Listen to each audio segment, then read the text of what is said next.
মাত্র 3 টাকা পিস ভালো একটা পুরীর সন্ধান দেয় আপনাদেরকে। এটা কিন্তু আলু পুরি খেতে কিন্তু বেশ সুস্বাদু, আর সাথে এই যে চিকেন হালিম আছে যাতে সব ধর্মের মানুষ খেতে পারে, আর তার সাথে কিন্তু তাদের স্পেশাল একটা চাটনি আছে যেটা টেস্ট অসাধারণ। আসসালামু আলাইকুম এভরিওয়ান, কি অবস্থা সবার, কেমন আছেন সবাই? আজকে কিন্তু চলে এসেছি মাত্র 3 টাকা পিস আলু পুরি খাওয়ার জন্য।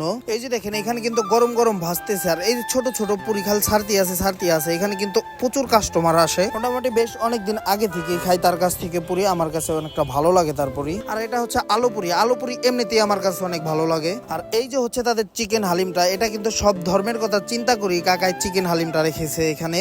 সব ধর্মের মানুষই কিন্তু চিকেন হালিম আর ছোট পুরিটা খেতে পারবেন এখানে এসে। এখানে কিন্তু চিকেন চাপটাও পাওয়া যায়, আর এখানে কিন্তু ছোট থেকে বড় সব শ্রেণীর মানুষ আসে খাওয়া দাওয়া করার জন্য। আপনার ব্যবসা করতে হলে একটা জিনিস খেয়াল রাখতে হবে, খাবারের মান যদি ভালো থাকে তাহলে মানুষ দূর দূরান্ত থেকে আসবে খাবার খাওয়ার জন্য। আর যদি খাবারের মান ভালো না থাকে তাহলে কিন্তু নিজের এলাকার মানুষও আসবে না আপনার খাবার ট্রাই করতে। এই যে এখানে আমরা চিকেন হালিম নিয়েছিলাম, আর হচ্ছে তাদের স্পেশাল যে চাটনিটা আছে ওইটা দিয়ে, ওইটা তো আনলিমিটেড, ওইটা সবসময় দেয়। আর এই যে হচ্ছে ছোট পুরি নিয়েছিলাম, এখানে কিন্তু আগে পরে আরো অনেকবারে আমি খাইছি, তো এটা খেয়ে রিভিউ দেওয়ার মতো কিছুই নেই। তবে ভাই বলতে হবে তাদের চাটনিটা একবারে 10-এ 10, খুবই ভালো লাগে তাদের চাটনিটা। এই হচ্ছে দীপু ভাই খাচ্ছে যাচ্ছে মজা পাচ্ছে। আচ্ছা, আরেকটা জিনিস ক্লিয়ার করি, আমার মাঝে মাঝে কমেন্টেও বলে এবং হচ্ছে সামনাসামনিও জিজ্ঞেস করে দীপু কি হয়। দীপু হচ্ছে আমার ফুফাতো ভাই। আচ্ছা, এখন আপনাদেরকে লোকেশনটা বলে দিই। লোকেশনটা হচ্ছে ধাপারি বাজারের যে ব্রিজটা আছে, ব্রিজটা পার হয়ে হাতের বাম দিয়ে নামলেই হচ্ছে ডাইন সাইডে যে দোকানটা, এটাই হচ্ছে মূলত পুরীর দোকান। সো আজকের ভিডিও এই পর্যন্তই, দেখা হচ্ছে নতুন কোনো ভিডিওতে। সবাই ভালো থাকবেন, সুস্থ থাকবেন, আল্লাহ হাফেজ।